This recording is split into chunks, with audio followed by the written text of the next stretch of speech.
계속 나누고 있습니다.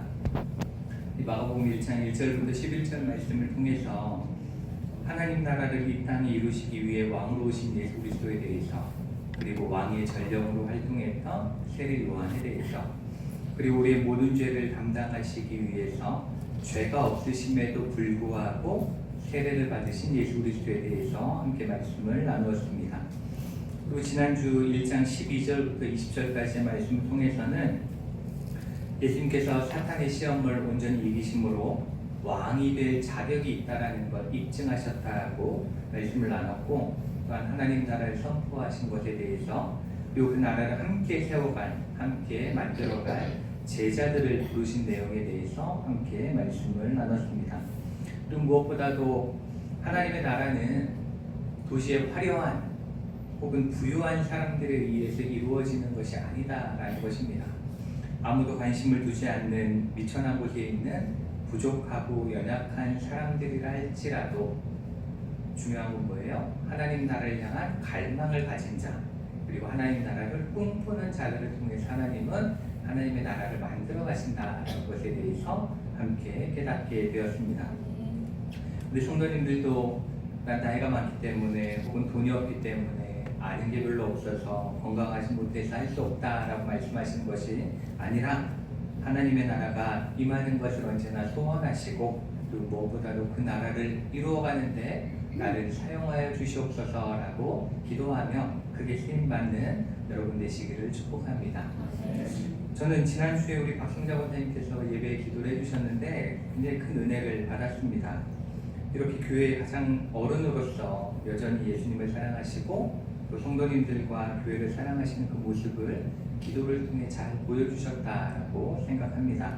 그리고 언제나 하나님을 향한 열정, 그렇죠? 기도할 때 그 열정이 느껴지고 정말 뜨겁게 기도하시는 모습이 우리에게 큰 도전과 그리고 이 도전을 주신 것 같아서 감사를 드립니다.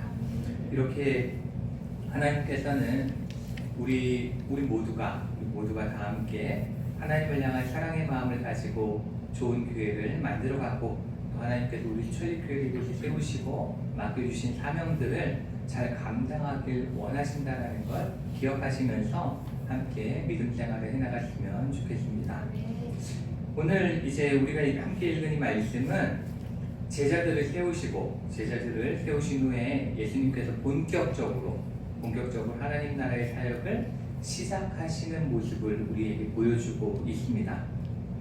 그리고 예수님께서는 하나님의 나라의 사역을 세 가지로 보여주고 있는데, 첫째는 말씀을 전하는 일을 하셨죠. 그리고 두 번째는 귀신을 쫓아내는 일을 하셨습니다. 그리고 세 번째는 병자를 고치시는 일, 이 세 가지 일을 하셨습니다. 어찌 보면 이 세 가지 사역은 하나님 나라를 만들어가는 데 있어서 가장 중요하고 핵심이 되는 일이라고 볼 수가 있습니다. 먼저 하나님 나라는 어떠한 곳인지에 대해서 말씀을 통해 가르쳐야 되죠. 우리도 말씀을 통해 알아가야 되는 거죠. 그 다음에 마귀의 세력을 물리친다라는 것은 하나님의 나라 백성이 되는 걸 방해하는 세력이잖아요. 그렇기 때문에 그것을 무찌르는 일을 하셨습니다. 그리고 육신의 질병은 몸이 아프면 하나님 앞에 나아가기가 어려워요. 그렇죠? 예배 자리로 나오기 어렵잖아요. 우리도 가끔 예배에 나오지 못하셔서 연락해보면은 몸이 아파서 그런 경우가 많고, 지금 허재수 권사님도 예배를 얼마나 사모하는 분이세요. 그런데도 육신적으로 힘드니까 못 오시는 이러한 경우들이 있는 걸 보게 됩니다. 그렇기 때문에 그렇게 나오지 못하는 사람들을 위해 병을 낫게 하는 일, 이 일을 하셨죠. 그래서 성경을 쭉 읽어보시면 예수님께서 공생의 모든 기간 동안 하신 일이 그 세 가지로 압축된다는 것을 우리가 볼 수가 있습니다. 그래서 오늘 말씀을 한 절 한 절 살펴보시면서 예수님께서 그 일들을 어떻게 행하셨는지, 그리고 그 의미가 무엇인지에 대해서 말씀을 나누도록 하겠습니다. 먼저 오늘 말씀 21절을 보시면 예수님께서 제자들과 함께 가버나움에 가셨다, 이렇게 말씀이 시작하고 있습니다. 그렇죠? 그들이 가버나움에 들어가니라, 이렇게 말씀하고 있는데, 이 마가복음 안에서의 예수님의 첫 사역지는 가버나움인 거죠. 가버나움입니다. 근데 우리가 예수님에 대해서 이렇게 말씀을 나누고 또 제가 성경으로 이렇게 말씀드릴 때 가끔 예수님께서는 항상 완전한 계획하에, 그쵸? 계획하시고 의미를 가지고 모든 일을 행하셨다는 것에 대해서 말씀을 드리곤 하는데, 이 지역도 그런 의미들을 좀 담고 있어요. 이렇게 뭐 갈릴리에서 제자들을 삼으셨다 이렇게 하면 갈릴리 외진 곳, 사람들이 쳐다보지 않는 곳, 그러한 곳에서 하나님께서 예수님의 사역을 시작하셨다 이런 의미를 찾듯이, 오늘 가버나움에 가장 먼저 들어가셨다라는 것도 그 지역의 이름 속에서도 우리가 무언가 생각해 볼 수 있는 것들이 있다라는 겁니다. 이 가버나움이라는 지명은 나훔의 마을이라는 의미가 있습니다. 그 우리 성경 보시면 나훔서 있잖아요. 그렇게 나훔의 마을이라는 의미가 한 가지 있고, 그 다음에 나움, 그래서 위로의 마을이라는 이렇게 해석이 되기도 합니다. 나훔의 마을 혹은 위로의 마을 이렇게 해석이 되는데, 여기서 이 나움 이 단어는 어떤 성경하고 연결이 되어져 있냐면 구약이 이사야서 40장 1절과 연결이 되어져 있어요.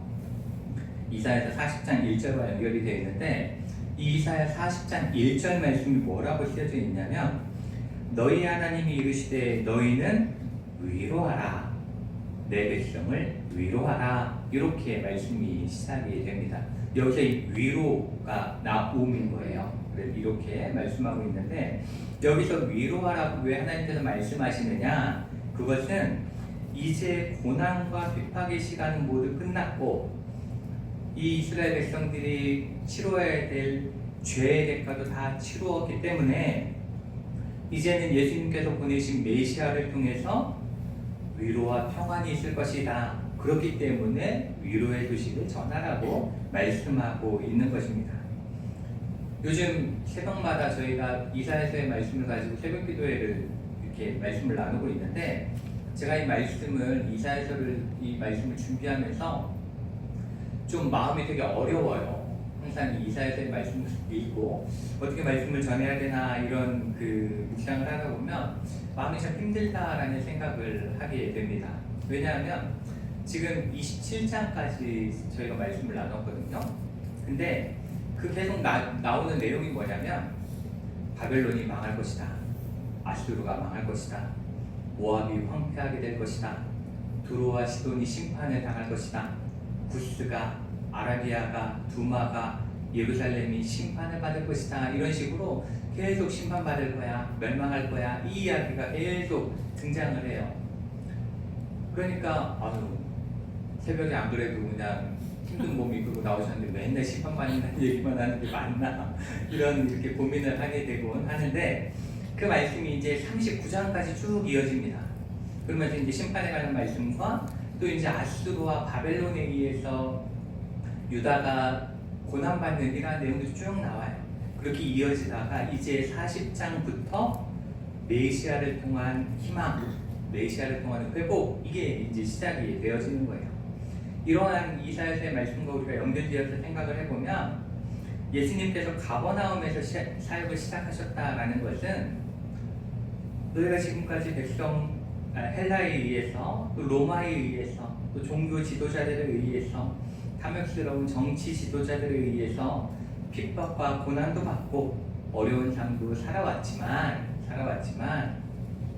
이제 메시아 되신 예수님의 사역을 통해서 하나님의 위로가, 하나님의 평강이 시작될 것이다 라는 것을 선포하는 그런 선포적 개념으로 우리가 이해할 수가 있는 겁니다.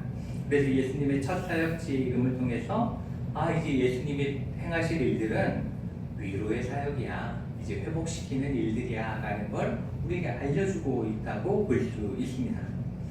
이렇게 가버나움에 들어가신 후에 이제 안식일이 되어서 회당에 가셨습니다. 그리고 그곳에서 말씀을 가르치셨다고 이렇게 말씀하고 있죠. 안식일 회당에 들어가 가르치심에 이렇게 말씀하고 있는데, 제가 이렇게 가끔 말씀드리듯이 한국말은 시제가 현재, 과거, 미래 이렇게밖에 없어요. 그러다 보니까 요 그 원어를 이해하기가 조금 어렵고 이게 굉장히 단회적인 그날 그냥 가르치셨나 보다 이렇게 이해될 수 있는데 이거를 원래 그 헬라어로 보면은 이게 시제상으로 미완료라는 시제가 있습니다.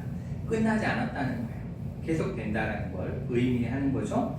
그러니까 이 말씀을 원어적으로 해석을 해보면 이 말은 안식일이 되면 예수님은 항상 회당에 들어가셔서 말씀 전하는 일을 하셨다라는 걸 알려주는 거예요. 예수님은 안식일에는 회당에서 말씀을 전하셨다. 그러니까 한 번만 하신 게 아니다라는 거죠. 그런데 22절 말씀을 보시면 예수님에 대한 사람들의 반응을 알 수 있는데 22절에 이렇게 사람들이 이야기하죠. 그의 교훈에 놀랐다 이렇게 하고 있고 이는 그가 가르치는 것이 권위 있는 자와 같고 서기관들과 같지 않다 이렇게 표현을 하고 있습니다. 그런데 여기서 그의 교훈에 놀랐다 이렇게 표현하는데 이 놀랐다라는 단어는 어떠한 의미냐면 놀라서 넋을 정도다, 크게 놀랐다 이런 거예요. 그냥 어이구 잘하네 이 정도가 아닌 거예요. 크게 놀랐다, 너무 뛰어나니까 크게 놀랐다 이러한 의미, 매우 큰 충격으로 다가왔다라는 것을 의미합니다. 그리고 서기관들과 같이 아니하였다라고 이렇게 말씀하고 있는데 이것도 굉장히 중요한 의미입니다. 왜냐하면 서기관이라는 존재는 어떠한 사람들이냐면 매일 매 순간 하나님의 말씀을 가지고 씨름하는 사람들이었어요. 항상 하나님의 말씀을 연구하고 가르치던 사람들이 서기관이에요. 그래서 이 서기관이 언제부터 시작됐는가 이렇게 역사적으로 쭉 거슬러 올라가면 에스라, 학사 에스라부터 서기관이 시작되었다라고 봅니다. 원조라고 보는 거예요. 그러니까 우리 에스라서 아시죠? 에스라서 거기에 나오는 에스라를 이 서기관의 시작점으로 보기도 하는데 이렇게 하나님의 말씀을 항상 연구하고 가르치던 사람들과도 비교할 수 없을 정도로 훌륭하다라는 것을 알려주는 거죠. 너무나 훌륭한 말씀을 전하셨다. 그리고 사람들의 마음을 변화시키는 그런 말씀을 가르치셨다. 사람들이 놀랄 수밖에 없는 그런 말씀을 가르치셨다라고 말씀하고 있는 겁니다. 근데 마가복음은 반응은 이렇게 보여주고 있는데 무슨 말씀을 하셨는지에 대해서는 알려주고 있지 않아요. 그러니까 궁금하잖아요. 도대체 예수님이 뭘 얘기하셨길래 이렇게까지 놀랬을까? 반응이 어떻게 이럴까라고 우리가 생각해 볼 수 있는데 이와 거의 비슷한 반응이 나온 구절이 마태복음에 하나 있습니다. 마태복음의 말씀이 있는데 마태복음 7장 28절부터 29절을 보시면 거기서 뭐라고 표현하냐면 예수께서 이 말씀을 마치심에 무리들이 그의 가르치심에 놀라니 이는 그 가르치시는 것이 권위 있는 자와 같고 그들의 서기관들과 같이 아니함일러라. 이렇게 마태복음 7장 28절 29절 말씀에 이렇게 표현을 하고 있어요. 똑같죠? 22절 말씀하고 그 말씀이 똑같은 반응으로 나오고 있다는 겁니다.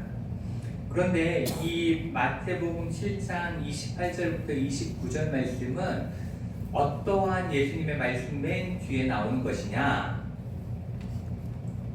바로 산상수훈 아시죠? 산상수훈의 말씀에 맨 마지막에 그 말씀을 들은 사람들의 반응이 그거였다라는 겁니다.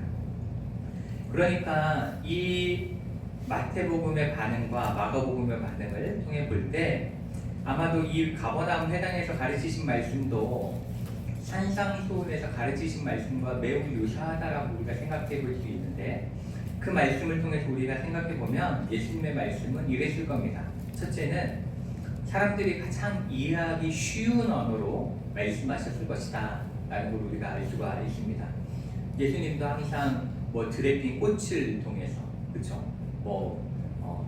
등불 위에 있는 불을 이용해서 이런 식으로 굉장히 사람들이 이해하기 쉬운 말들로 가르치셨거든요.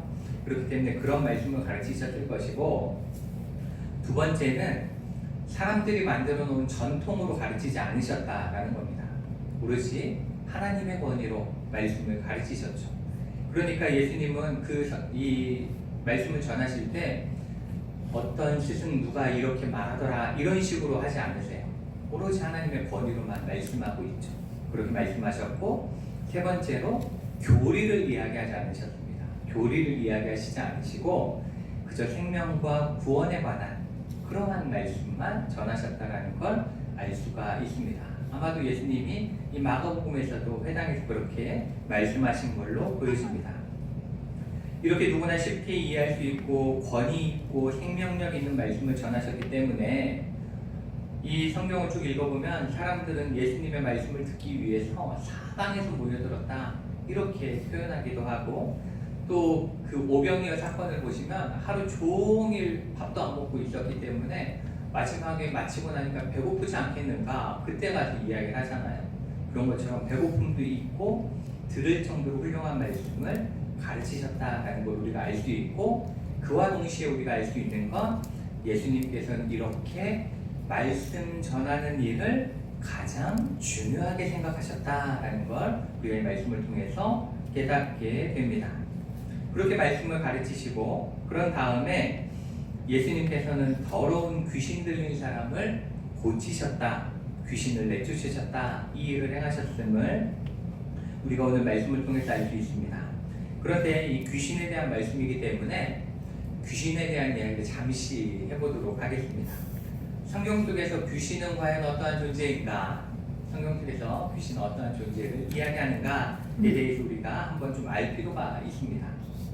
우리가 똑같이 귀신이라는 표현을 사용해요. 그렇죠? 귀신이라는 표현을 사용하지만 우리나라에서 전통적으로 생각하는 귀신, 우리나라에 전통적으로 이해되어지는 귀신과 성경에서 말씀하시는 귀신의 의미는 조금 다릅니다. 그 의미는 달라요. 우리나라에서 전통적으로 귀신 이러면 보통 원한을 품고 억울하게 죽은 그 호령이 극락을 가지 못하고 여전히 이 땅에 남아서 사람들에게 나타나고 영향을 끼치는 존재, 보통 그렇게 이해하죠. 그렇죠? 구천을 떠돈다 뭐 이런 표현을 우리가 사용하잖아요. 그래서 우리가 가장 잘 아는 이런 귀신에 대한 예 중에 억울한 처녀 귀신이 그 원한을 품기 위해서 사도에게 나타난 뭐 이런 이야기들 우리가 전통적으로 많이 이야기하고, 대부분 전설의 고향 저 어려서 보고 잠을 못 잤던 기억이 있는데, 전설의 고향을 보시면 다 뭐예요? 억울한 사연을 가진 사람이 죽어서 귀신이 돼서 뭔가 복수를 하거나 뭔가 일을 치르는, 요게 이제 전통적인 귀신관이에요. 우리나라가 가지고 있는 귀신관인데, 성경에서 이야기하는 귀신은 그런 존재를 이야기하는 게 아닙니다. 그런 존재를 이야기하는 게 아니라 요한계시록 12장 9절을 보시면 큰 용이 내쫓기니 옛뱀 곧 마귀라고도 하고 사탄이라고도 하며 온 천하를 꿰는 자라. 그가 땅으로 내쫓기니 그의 사자들도 그와 함께 내쫓기니라. 이렇게 요한계시록이 우리에게 말씀하고 있는데, 여기서 사탄 곧 마귀 이렇게 되어져 있어요. 그러니까 사탄과 마귀는 동일한 존재예요. 바로 하나님을 향해 대적하다가 쫓겨난 천사라는 걸 의미하는 겁니다. 영적인 존재를 의미하는 거죠. 그리고 그 사탄의 부하로 일하는 자들을 흔히 귀신이다 이렇게 부르는 거예요. 그러니까 누가 사람이 죽어도 귀신이 되는 게 아니라 사탄의 수하에 있는, 그래 사람들을 하나님으로부터 멀어지게 하는 영적인 존재들, 이런 것을 귀신이라고 성경은 표현을 하고 있는 겁니다. 그래서 사람들이 이런 걸 물어요. 이 무당이나 귀신 들린 사람들이 우리에게 굉장히 익숙한 목소리나 우리가 알고 있는 기억을 가지고 이야기하는 때들이 있다. 그것에 대해서 어떻게 이해해야 되는가 이렇게 묻는 경우들이 있는데, 이거는 귀신은 영적인 존재이기 때문에 마귀에 속하고 우리 하나님으로부터 대적하게 만든 존재이기 때문에 마치 그 사람인 것처럼 속여서 사람을 미혹하게 한다는 거죠. 미혹하게 해서 그렇게 죄 가운데 빠지게 하는, 하나님으로부터 멀어지게 하는 그러한 존재다라고 이야기를 하는 겁니다. 그래서 성경에서는 마귀를 뭐라고 표현해요? 미혹하는 영이다 이렇게 표현을 하는 거예요. 그러니까 어떤 방식을 어떤 수단을 써서든 사람들을 미혹해서 중요한 건 뭘 하고자 하는 거냐면 하나님으로부터 멀어지게 하는 게 목적인 거예요. 그게 목적인 게 바로 마귀고 귀신인 겁니다. 성경이 이야기하는 그런 존재인 거예요. 이제 귀신에 대한 이야기를 조금 이제 정의는 적고 다시 이제 오늘 본문으로 돌아와서 말씀을 좀 보시면 우리가 이 부분을 읽다 보면 이해하기 어려운 부분이 있습니다. 오늘 말씀 보시면 이해하기 어려운 부분이 있는데 그게 뭐냐면 안식일에 회당에 지금 더러운 귀신 들린 사람이 앉아있다라는 거예요. 안식일에 회당에.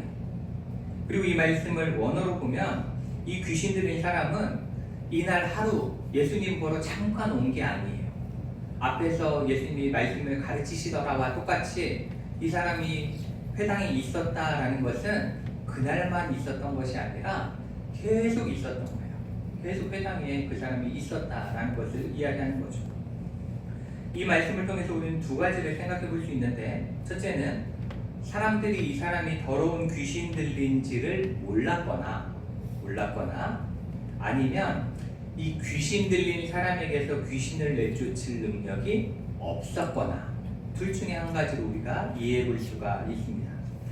그렇지만 이 두 가지 어떤 걸로 해석을 하든지 중요한 건 뭐냐면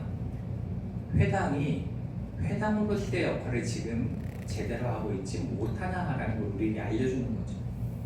하나님을 예배하는 곳입니다. 그렇죠? 회당은 하나님을 예배하는 곳이고 하나님의 말씀을 연구하는 곳이고 하나님의 말씀을 가르치는 곳이 회당이에요. 근데 귀신을 알아보지 못했다라는 것은 그들이 말씀 가운데 영이 깨어있지 못했다라는 것이고 쫓아내지 못했다라는 것은 그들이 말씀을 알매도 불구하고 쫓아낼 만한 영적인 능력이 없었다라는 걸 의미하기 때문에 회당이 회당으로서의 역할을 지금 제대로 하고 있지 못하다 이렇게 우리에게 알려주고 있는 겁니다.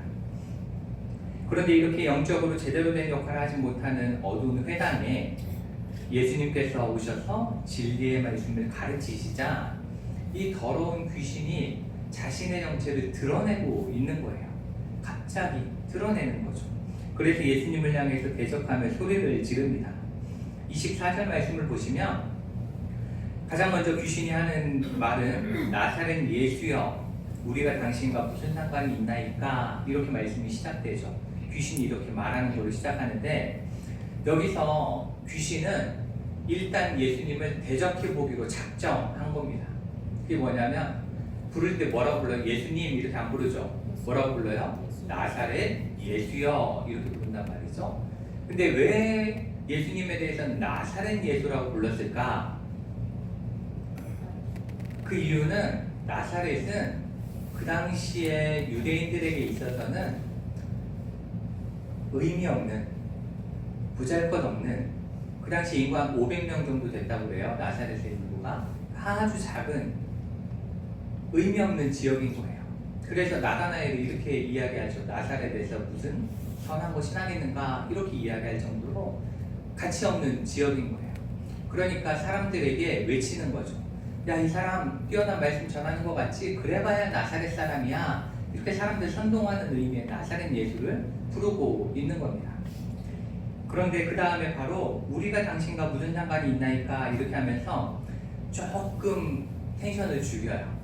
그게 뭐냐면 이건 어떠한 의미냐면 우리 좀 괴롭히지 말아주세요. 왜 우리한테 괴롭히는 거예요? 우리를 괴롭히는 거예요? 이렇게 지금 예수님 앞에 이야기하는 의미를 담고 있습니다.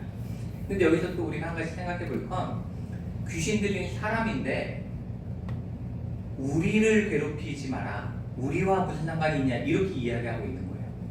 사람 하나인데. 그러니까 이것도 어떻게 우리가 이해할 수 있냐면 첫째는 귀신과 그 사람 둘을 합쳐서 우리라고 표현했을 수가 있다라고 볼 수가 있고 그 다음에 귀신은 한 사람에게 하나만 들어가지 않습니다. 군대 귀신 이야기 우리가 보잖아요.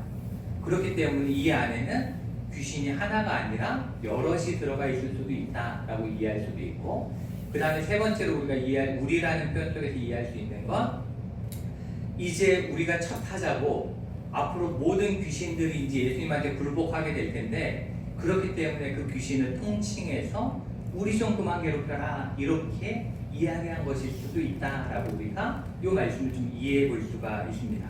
어쨌든 이 말씀 속에서는 왜 우리 괴롭힙니까? 이렇게 이야기하면서 자신들의 힘으로는 예수님을 대적할 수 없다는 걸 인정하고 있는 겁니다. 그렇게 먼저 인정을 하고 있는 거죠. 그런 다음에 이어서 뭐라고 그래요?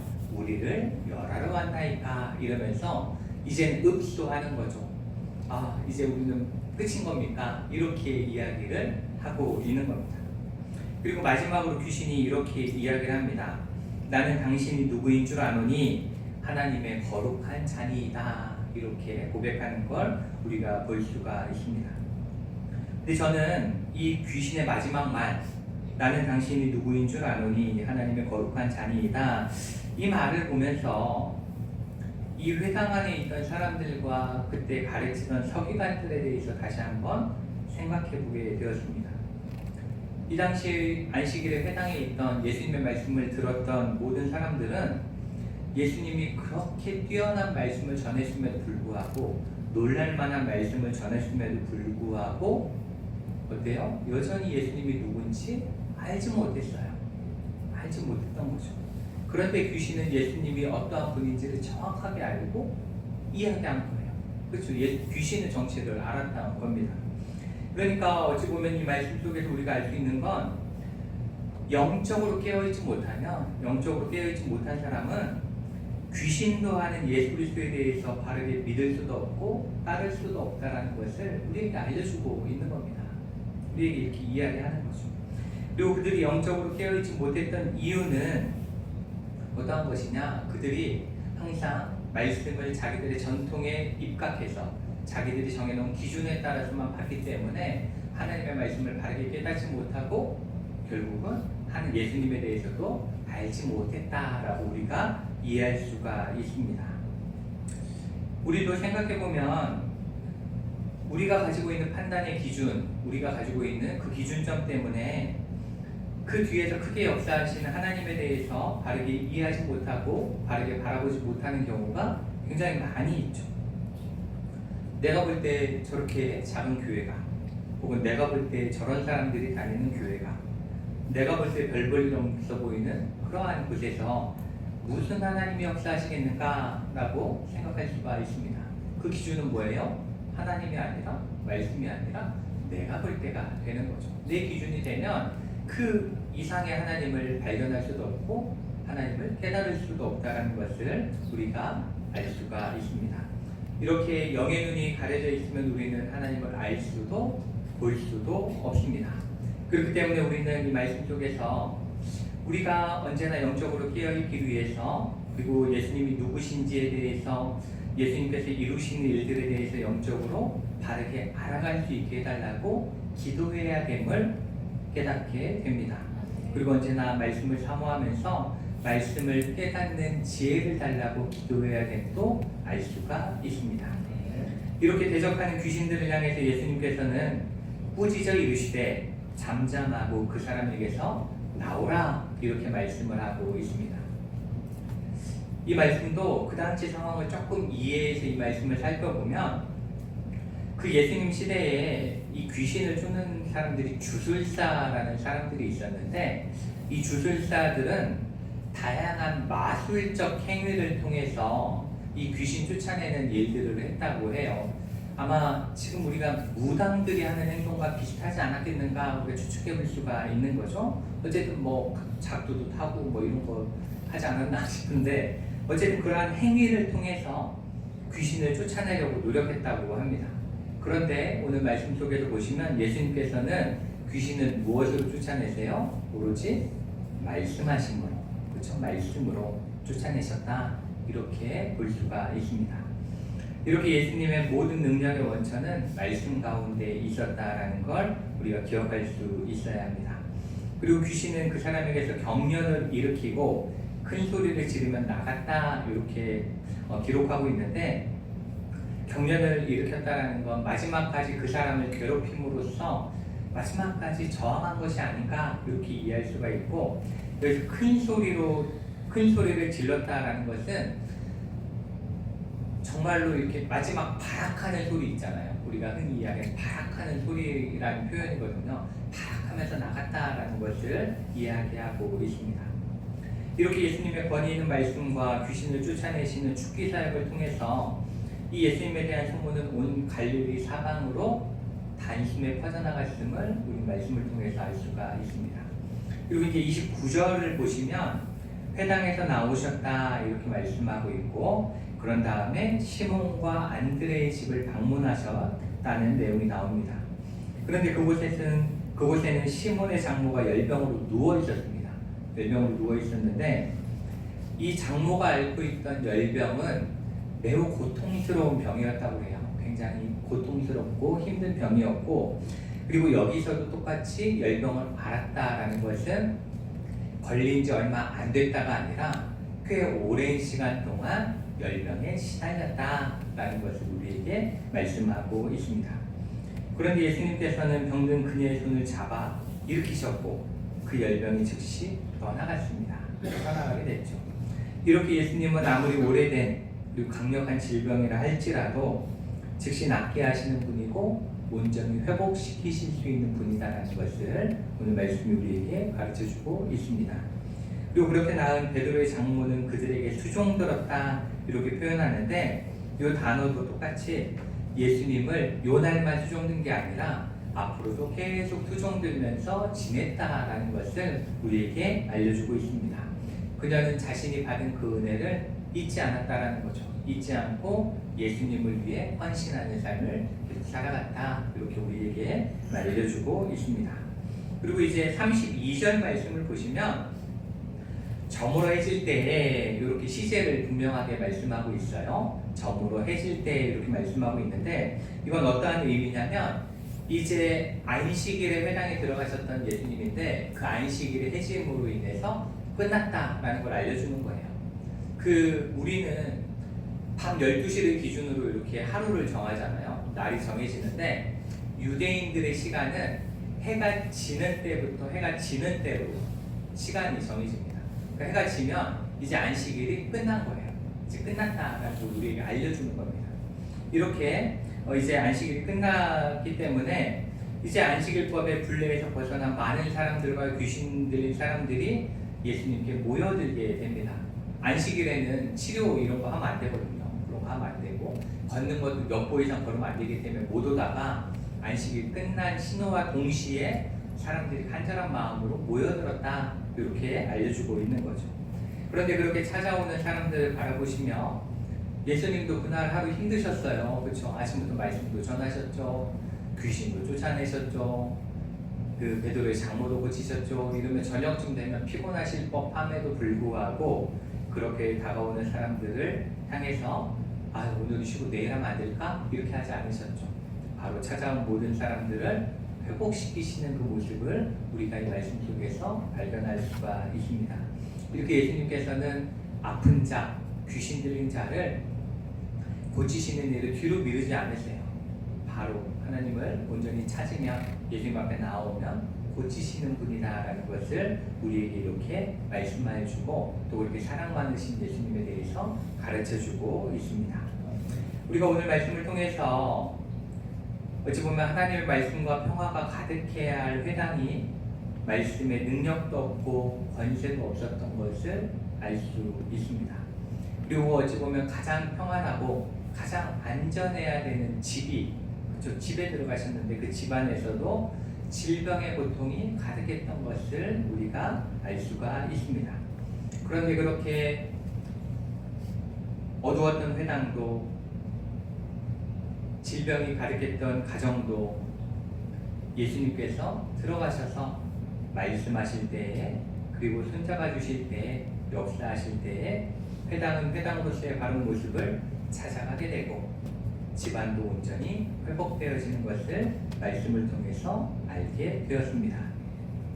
이렇게 우리가 살아가고 있는 세상은 어디든 어떠한 자리이든 안전한 곳이 없고 그리고 참된 평안도 없습니다.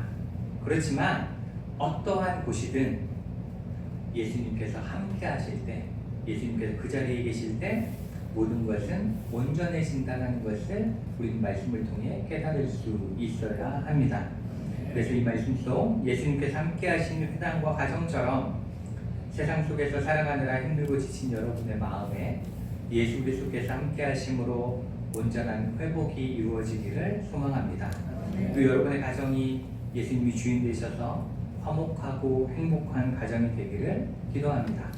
또 우리 주철리 교회가 예수님을 왕으로 모심으로 모든 성도님들이 말씀 가운데 위로받고 서로 사랑하며 한마음 한뜻으로 하나님의 나라를 이루어가고 또 하나님의 놀라운 은혜의 역사들이 우리 가운데 넘쳐나기를 주님의 이름으로 축복합니다. 같이 기도하시겠습니다. 사랑하는